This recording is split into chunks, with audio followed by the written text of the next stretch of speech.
The Great Hall of the Galactic Council was built to make anyone feel small.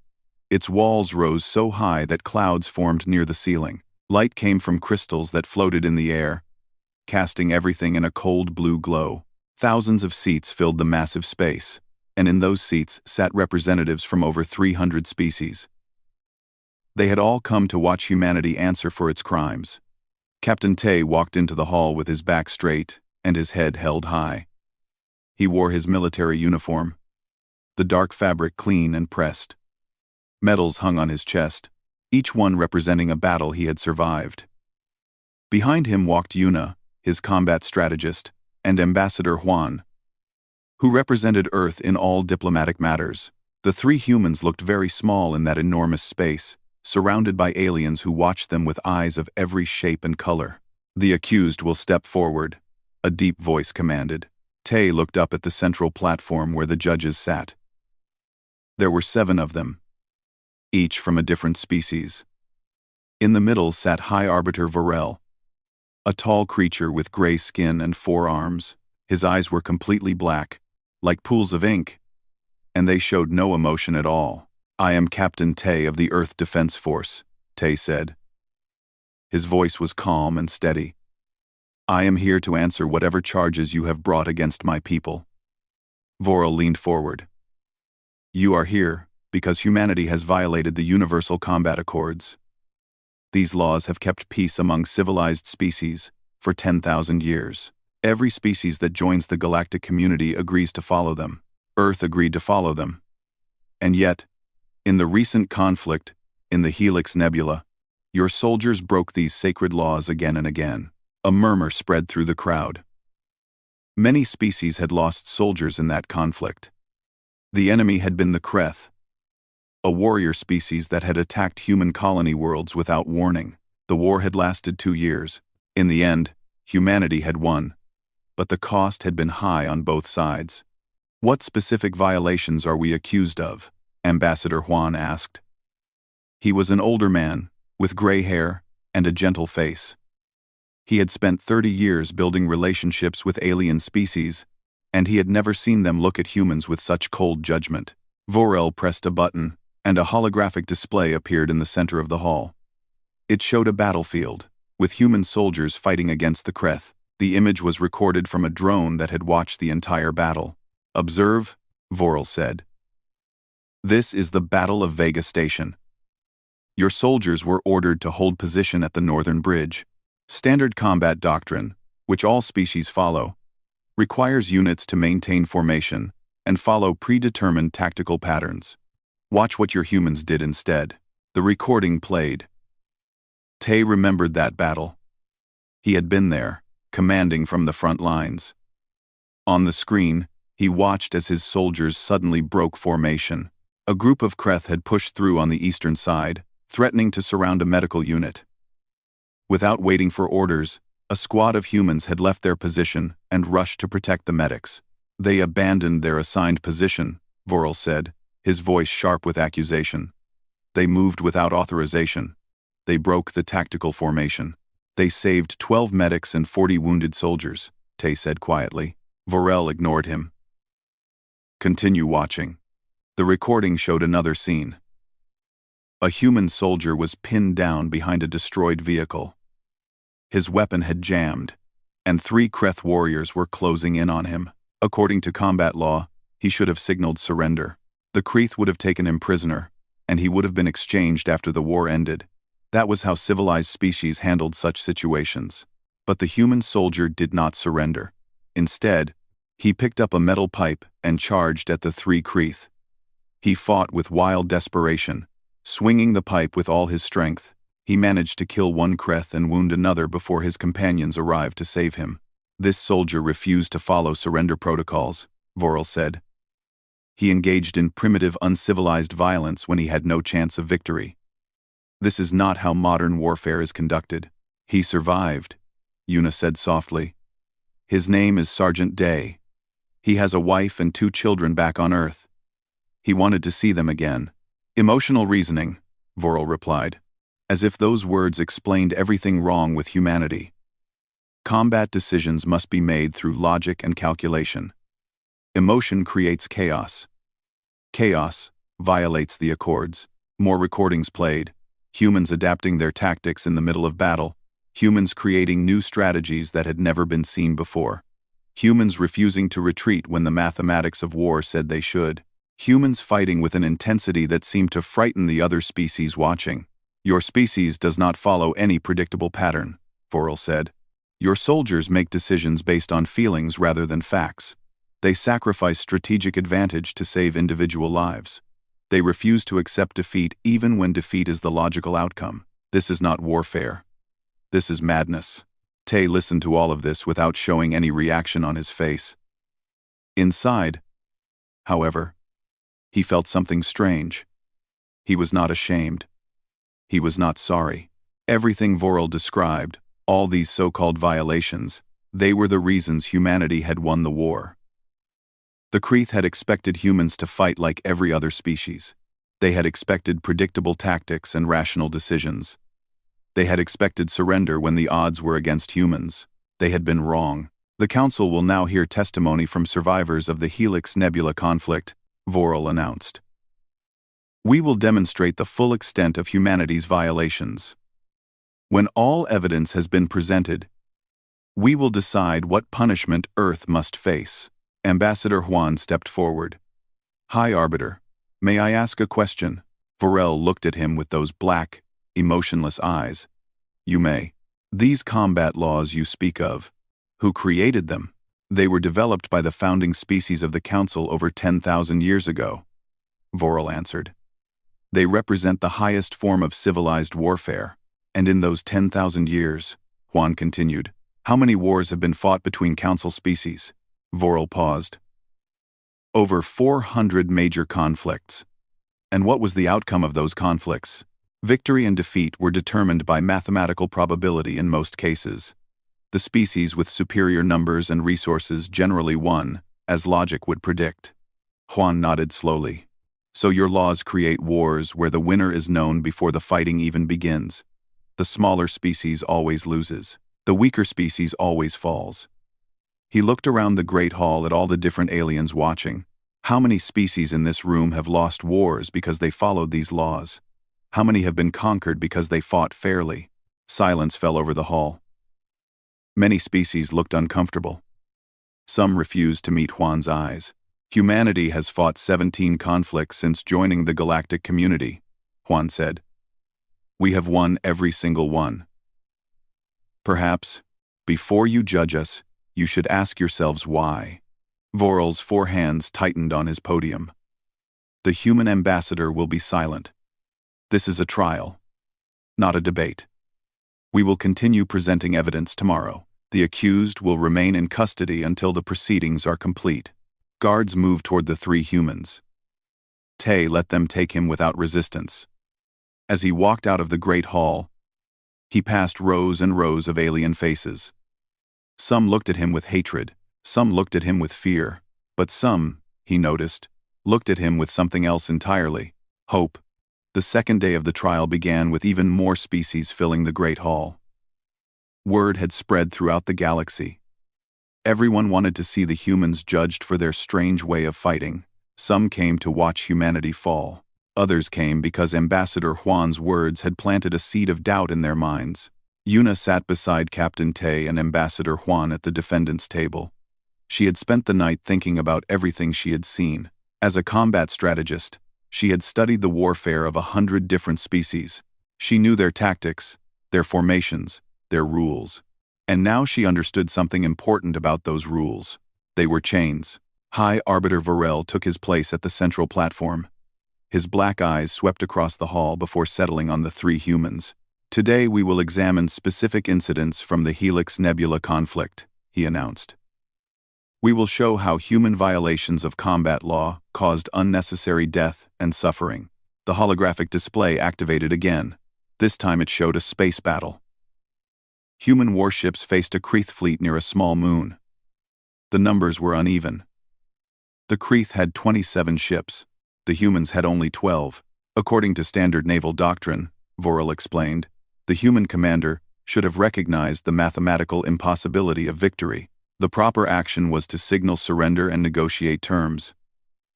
Instead, observe what happened.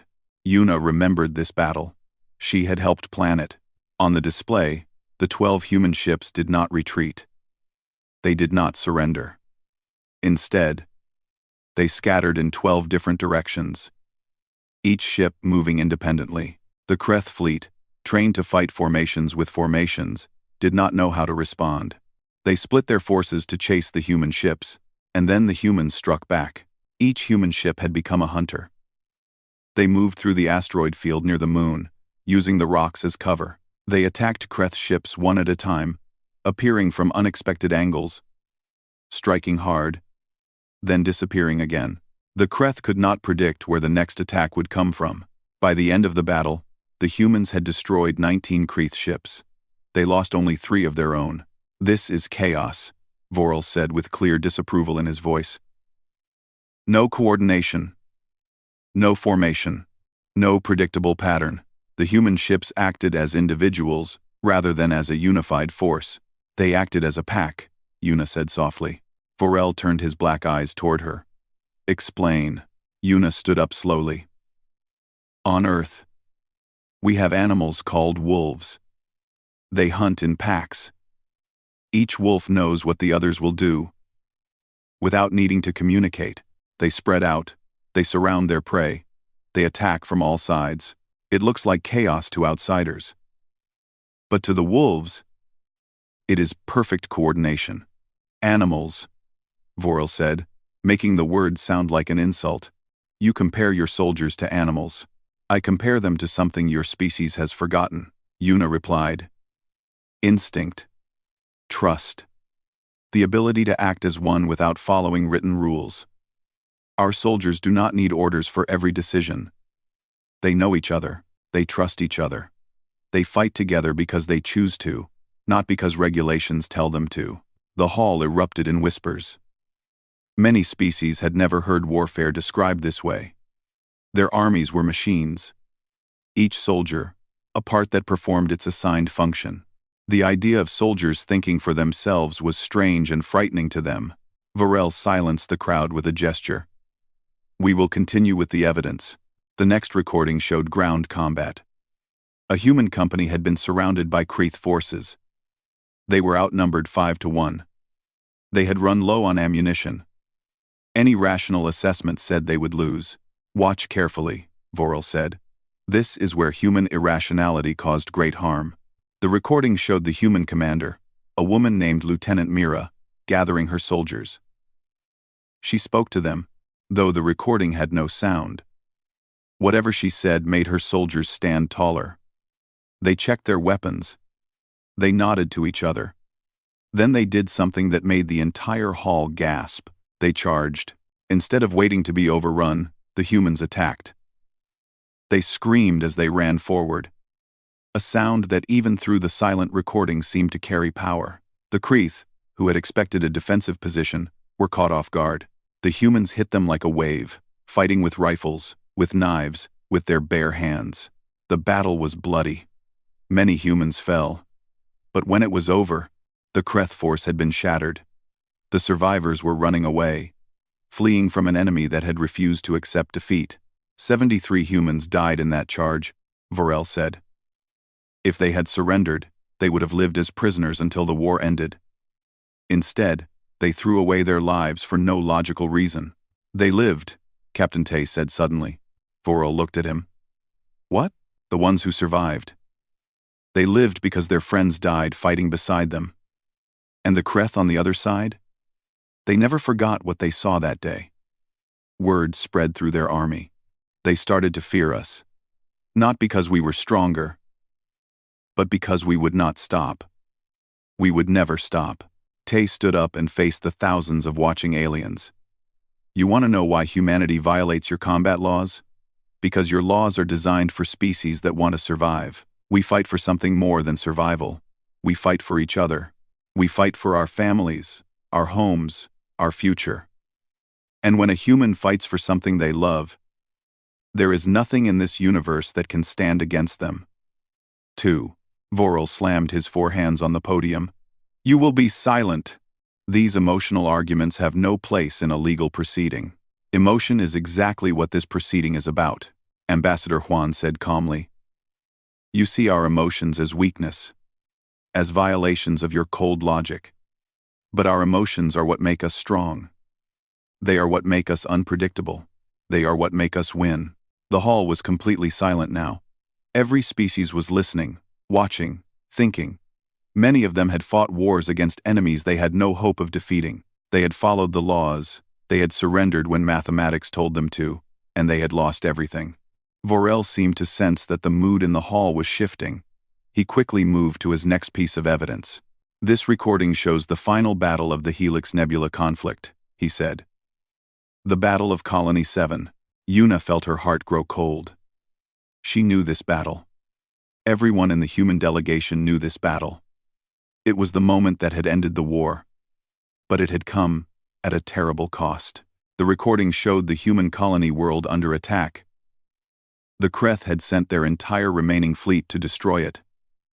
Over 50 warships, carrying enough weapons to turn the surface to glass.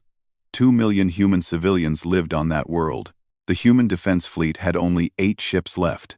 8 ships against 50. Standard doctrine required evacuation. Vorel said. The colony could not be saved. The humans should have retreated and protected their survivors. Instead, they chose to fight. The recording showed the 8 human ships forming a line between the Kreth fleet and the colony world. They did not scatter this time. They did not run.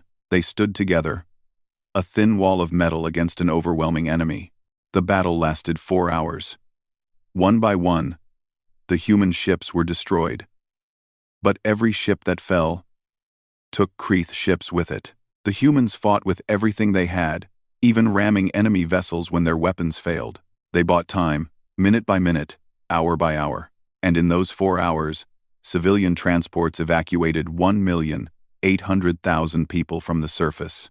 When the last human warship exploded, the Kreth fleet was too damaged to continue. They had won the battle, but they had lost the war. Their forces were broken. They sued for peace the next day. Every human soldier in those 8 ships died, Vorel said. Complete destruction.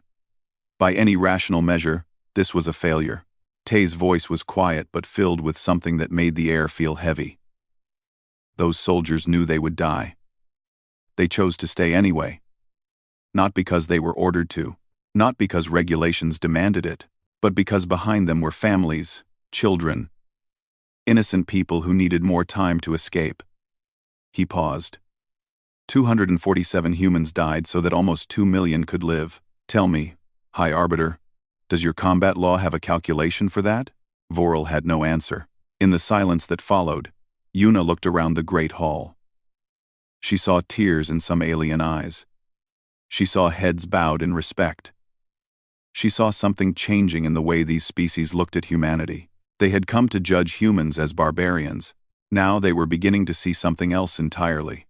On the 3rd day of the trial, Ambassador Juan requested permission to present humanity's official defense. High Arbiter Vorel granted it with clear reluctance. The mood in the Great Hall had changed since the trial began. Many species who had come to condemn humanity now sat in thoughtful silence, waiting to hear what the humans would say. Juan walked to the center of the hall where all eyes could see him. He was an old man, gray and tired, but his voice carried strength that age had not weakened. Distinguished members of the council, he began. For 3 days you have watched recordings of human soldiers breaking your laws. You have seen us abandon formations. You have seen us refuse surrender. You have seen us fight with what you call chaos and emotion, and you have declared all of this to be barbaric. He paused and looked around at the thousands of faces watching him. But I ask you to consider something. These laws you hold sacred. Who do they truly serve? Vorel shifted uncomfortably on his platform but did not interrupt. The Universal Combat Accords were created 10,000 years ago, Juan continued. They established rules for how wars should be fought. Formations must be maintained. Tactics must be predictable. Surrender must be accepted when mathematical defeat is certain. These rules sound fair. They sound civilized. But what do they actually do? Juan raised his hand, and his own holographic display appeared. It showed a map of the galaxy with hundreds of species marked in different colors. In 10,000 years of following these laws, over 400 wars have been fought, and in almost every single case, the larger army won. The richer species conquered the poorer ones. The strong grew stronger while the weak disappeared. 17 species have gone extinct because they followed your combat laws and lost wars they were never allowed to win. Murmurs spread through the hall. Many representatives looked uncomfortable. What Juan said was true, though no one had ever spoken it so plainly. Your combat laws do not create fair wars, Juan said. They create predictable wars. And predictable wars always favor the powerful. When you know exactly how your enemy will fight, when you can calculate their every move, victory goes to whoever has more resources. Skill means nothing. Courage means nothing. Determination means nothing. Only numbers matter. He turned to face Vorel directly. Is this what you call civilized? A system where small species can never defeat large ones? Where the outcome is decided before the first shot is fired? Vorel's forearms crossed defensively. The laws prevent unnecessary bloodshed. When defeat is certain, surrender saves lives. Whose lives? Juan asked sharply. The lives of the conquered? What happens to them after they surrender? They become subjects. Their worlds become property. Their children grow up under foreign rule. Is that truly better than fighting for freedom? The hall was silent. Juan had touched something that many species had felt but never dared to say. The combat laws had always been presented as noble and fair, but beneath that noble surface was a system that protected the powerful and crushed the weak. Humanity comes from a small planet on the edge of the galaxy, Juan said. When we joined the galactic community, we were one of the smallest, weakest species. We had no great fleets. We had no ancient technologies. By your calculations, we should have been conquered within a generation. He smiled, and there was something fierce in that smile. But we did not follow your calculations. We fought our wars with instinct and emotion. We broke your formations and surprised your admirals. We refused to surrender when mathematics said we should lose. And because of that, because of everything you call violations, humanity survived. We grew. We became strong. Captain Tay stood up and walked to stand beside the ambassador. I have fought in 7 wars, he said. I have led soldiers who trusted me with their lives, and I have watched those soldiers do impossible things because they believed in something greater than themselves. He looked up at Vorel. Your laws treat soldiers like pieces on a game board. Move here. Attack there. Surrender when the game is lost. But my soldiers are not pieces. They are people. They have dreams and fears and families waiting for them back home. When they fight with all of that inside them. That is not chaos. That is not barbarism. That is humanity. Yuna stepped forward as well. I have studied your combat laws for years, she said. I understand the mathematics behind them. I know why predictable warfare seems logical to you, but there is something your mathematics cannot measure. She paused, searching for the right words. Will. The will to keep fighting when all hope is gone. The will to protect the people you love, even when it means your own death. The will to look at impossible odds and say, I do not accept this. Your laws have no equation for will, and that is why you cannot understand us. Vorel raised his hands for silence. These are pretty words, but they do not change the facts. Humanity violated the accords. The laws must be upheld, or they mean nothing. Then perhaps they should mean nothing, Juan said quietly. Gasps echoed through the hall. No one had ever suggested such a thing. For 10,000 years, these laws have kept the galaxy in order, Juan continued. But order is not the same as justice. Order is not the same as freedom. Perhaps it is time for species to ask themselves whether these laws truly serve them, or whether they serve only those who are already powerful. He looked around at the watching representatives. Many of them were from small species, species that had lost wars, species that had been conquered or threatened. They had always been told that the combat laws protected them. Now, for the first time, they were hearing a different truth. Humanity offers the galaxy a choice, Juan said. You can continue following laws that guarantee the weak will always lose. Or you can learn to fight like humans do. With creativity. With emotion. With the unbreakable will to survive no matter what odds you face. Vorel stood up, his forearms spread wide. Enough! This trial is not a forum for revolutionary ideas. We are here to judge humanity's violations. Not to overturn 10,000 years of galactic law. Then judge us, Tay said. His voice was calm, almost gentle. Find us guilty. Punish us however you see fit. But remember this, High Arbiter. Every species in this hall now knows the truth. They know that your laws are chains, not protections. They know that there is another way to fight. And once that knowledge spreads, you will never be able to put it back in its box. The hall erupted in noise. Representatives were shouting, arguing, debating. Some demanded that humanity be punished severely. Others called for the combat laws to be reviewed. Species that had been enemies for centuries found themselves agreeing about the unfairness of the system they had all followed. Vorel tried to restore order, but the chaos had already begun. Yuna watched it all with a small smile. This was what humans did best. Not just fighting wars, but changing minds. Planting seeds of doubt that would grow into revolutions. They had walked into this trial as the accused, but they were walking out as something far more dangerous. They were walking out as an example, and examples, unlike laws, could not be silenced. The fourth day of the trial began with tension thick enough to taste. Overnight, the galaxy had changed. Messages had spread across thousands of worlds. Species that had lost wars, species that had been conquered, species that had surrendered because the laws demanded it were now asking dangerous questions. Why did they follow rules that guaranteed their defeat? Why did they accept a system designed to keep them weak? High Arbiter Vorel looked tired. His gray skin had grown pale, and his four hands trembled slightly as he called the session to order. He had received messages from the powerful species that dominated the council. They were worried. The humans were not just defending themselves anymore. They were starting a revolution. The prosecution will present its final arguments, Vorel announced. His voice lacked the confidence it had carried on the first day. A new figure stepped forward. Admiral Kress of the Dominion, one of the oldest and most powerful species in the galaxy. He was tall, with blue scales and cold yellow eyes. His species had not lost a war in 3,000 years. They had followed the combat laws perfectly and crushed every enemy that stood against them.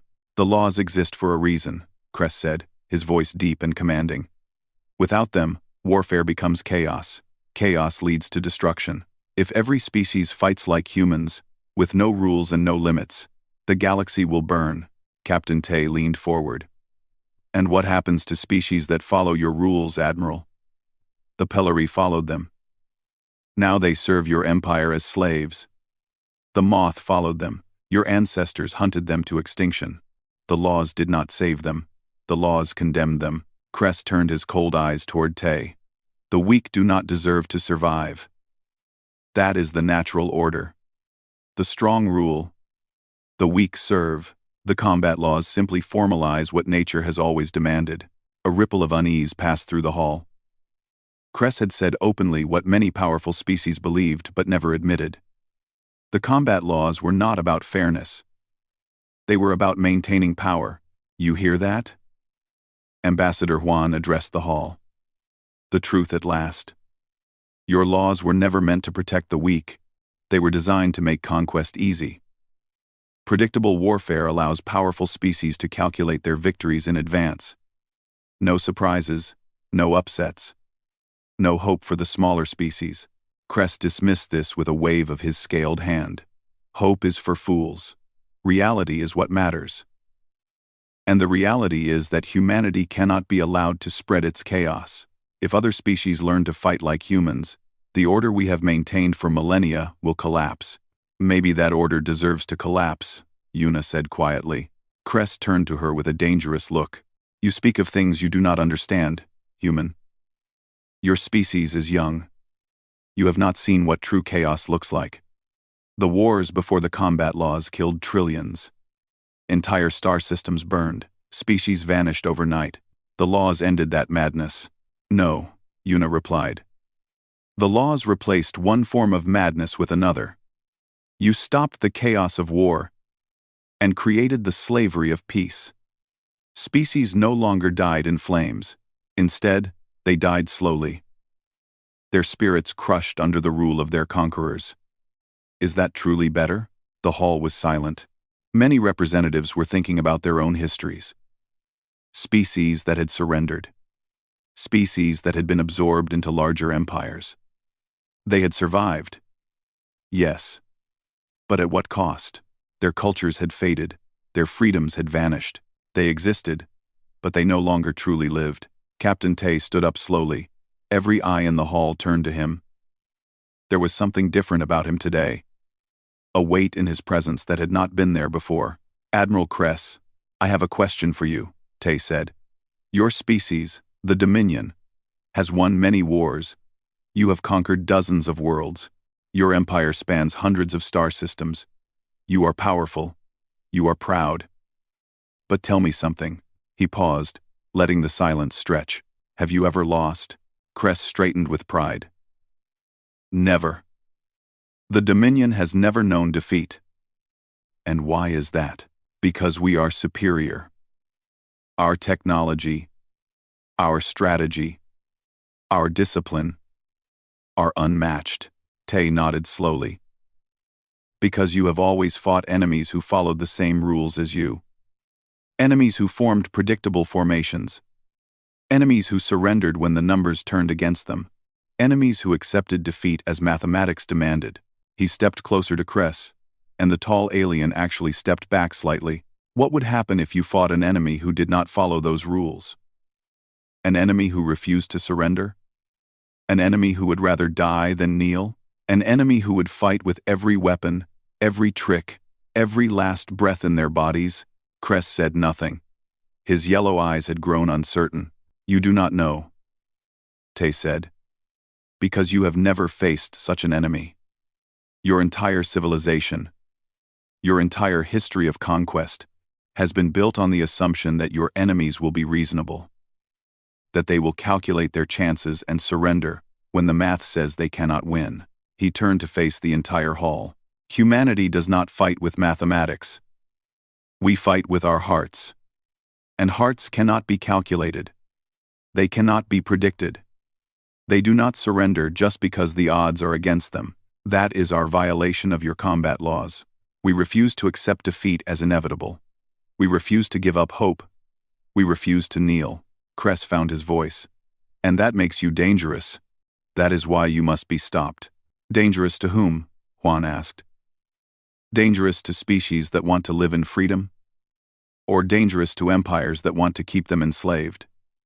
The hall erupted in argument. Representatives were shouting at each other. Species that had been conquered were turning on their conquerors. Old alliances were cracking as long-buried resentments rose to the surface. Vorel tried desperately to restore order, but it was too late. The humans had broken something that could not be repaired. In the chaos, Tay sat back down beside Yuna and Juan. His face was calm, but there was a fire in his eyes. They are not ready to hear the truth yet, Yuna said softly. They have believed the lies for too long. Some of them are ready, Tay replied. Some of them have been waiting for someone to say what they were too afraid to say themselves. That is enough. Seeds do not need everyone to believe in them. They just need soil and time. Juan nodded slowly. Tomorrow is the final day. They will announce their verdict. We should be prepared for whatever punishment they choose. Tay smiled. It was a strange smile, full of secrets. Let them punish us, he said. It will not matter. The idea we have planted will spread faster than any verdict. Species across the galaxy are watching this trial. They are seeing that there is another way to fight. Another way to live. You cannot kill an idea, Ambassador. You can only make it stronger by trying. Above them, Vorel was still struggling to restore order. But the Great Hall of the Galactic Council was no longer a court of law. It had become a battlefield of ideas, and humanity was winning. The fifth and final day of the trial arrived with a strange quiet. The great hall was completely full, but no one spoke. Every species in the galaxy seemed to be holding its breath, waiting for what would come next. The holographic displays that usually showed news and announcements had gone dark. All attention was focused on the central platform where High Arbiter Vorel sat with the other judges. Captain Tay, Yuna, and Ambassador Juan took their seats at the defendants' table. They looked calm, almost peaceful. Whatever verdict came, they had already won something far greater than their freedom. Vorel rose slowly. He looked like he had not slept in days. His gray skin hung loose on his frame, and his black eyes had lost their cold certainty. He held a tablet in his 4 hands, and his voice shook slightly as he spoke. "This council has deliberated through the night," he said. "We have reviewed all evidence presented during this trial. We have heard arguments from both prosecution and defense, and we have reached a verdict." The silence grew heavier. On the charge of violating the Universal Combat Accords through the use of unpredictable tactical formations, humanity is found guilty. A murmur passed through the hall. On the charge of refusing surrender protocols in situations of certain defeat, humanity is found guilty. The murmur grew louder. On the charge of allowing emotional decision-making to override logical military doctrine, humanity is found guilty. Vorel paused. His hands were trembling. However, this council also recognizes that the crimes humanity has committed have raised questions about the laws themselves, questions that deserve consideration. Therefore, the punishment will be reduced from permanent sanctions to a formal censure, with mandatory review of human military practices over the next decade. The hall exploded in reactions. Some species were outraged that humans had escaped severe punishment. Others were relieved. A few looked disappointed that the verdict had not gone further in challenging the combat laws. But Captain Tay was not satisfied. He stood up, and something in his presence made the noise fade away. When he spoke, his voice carried to every corner of the massive chamber. "Guilty," he said. "You found us guilty of fighting to win. Guilty of protecting our soldiers' lives. Guilty of refusing to accept defeat." He looked at Vorel with steady eyes. "I want to make something very clear to everyone in this hall. Everything you have accused us of, every violation, every breach of your precious laws, we did deliberately. We did it with full knowledge of what we were doing, and we would do it again." Vorel looked confused. "You admit to intentional violation of galactic law?" "I admit to something more than that," Tay said. "I admit that humans have never followed your combat laws." "Not truly. We agreed to them because we had to, because joining the galactic community required it. But from the first day to the last, we have fought our wars our way. With chaos, with emotion, with unpredictable fury that your neat equations could never contain." He began walking toward the central platform. Guards moved to stop him, but Vorel waved them back. Something in Tay's face made the old arbiter want to hear what he would say. "You asked why humanity violates combat law," Tay said. "Ambassador Juan told you it was because your laws favor the powerful. Yuna told you it was because we have will that cannot be measured. Both of those things are true. But there is a deeper truth that none of us have said until now." He climbed the steps of the platform until he stood face to face with Vorel. The two of them were alone up there, human and arbiter, separated by thousands of years of history and philosophy. "We violate your laws," Tay said, "because they were never meant for species like us." Vorel frowned. "Explain." "Your laws were created by species that had already given up," Tay said. "They had seen enough war.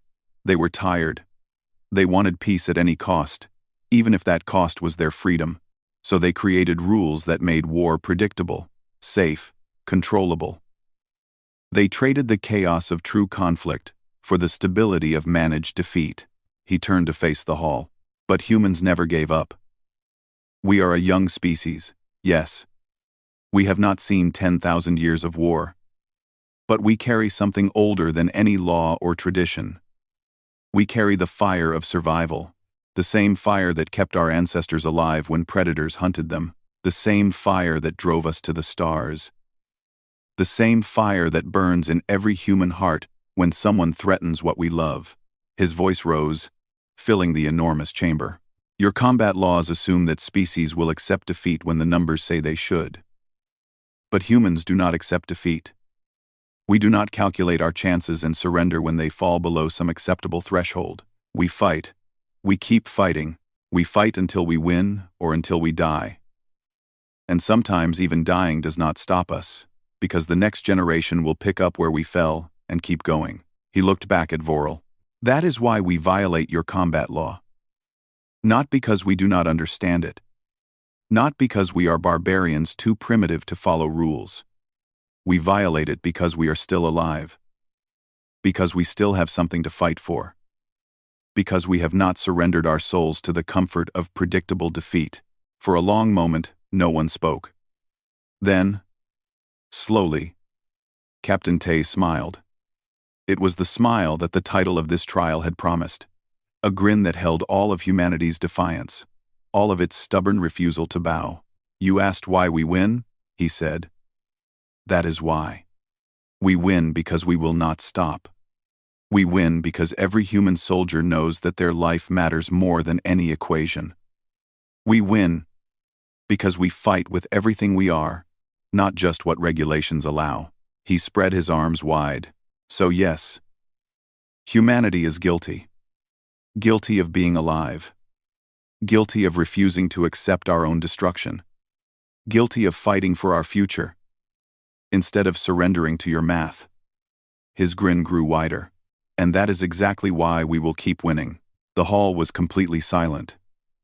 Then, from somewhere in the back, a single pair of hands began to clap. Then another. Then more. The applause spread through the chamber like wildfire. Species that had been conquered. Species that had lost hope. Species that had surrendered because the laws demanded it. They were all clapping. Cheering. Crying. Vorel stood frozen, unable to speak. The other judges looked at each other in confusion. This was not how trials ended. This was not how the accused behaved. But the humans had never played by the rules, and they were not about to start now. Ambassador Juan and Yuna climbed the platform to stand beside their captain.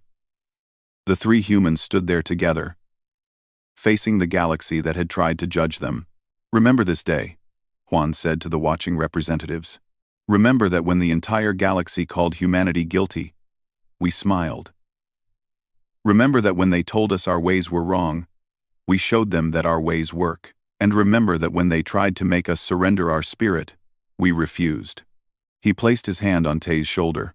The combat laws will change after this. Maybe not today, maybe not next year, but they will change. Species that have been taught to surrender will learn to fight. Empires built on predictable conquest will face unpredictable enemies. The galaxy will become dangerous again. He smiled, and it was the same smile that Tay wore. And humanity will be waiting, ready to fight beside any species brave enough to stand against tyranny.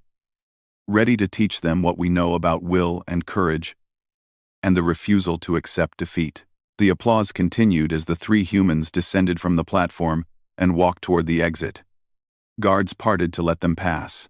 Representatives of 100 species reached out to touch them, to thank them, to ask them to teach their people how to fight like humans. They had walked into this hall as the accused. They walked out as the hope of the galaxy. And somewhere, in the records of the Galactic Council, the verdict stood.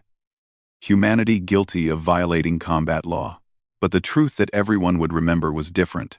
Humanity was guilty of being human. And that was exactly why they won.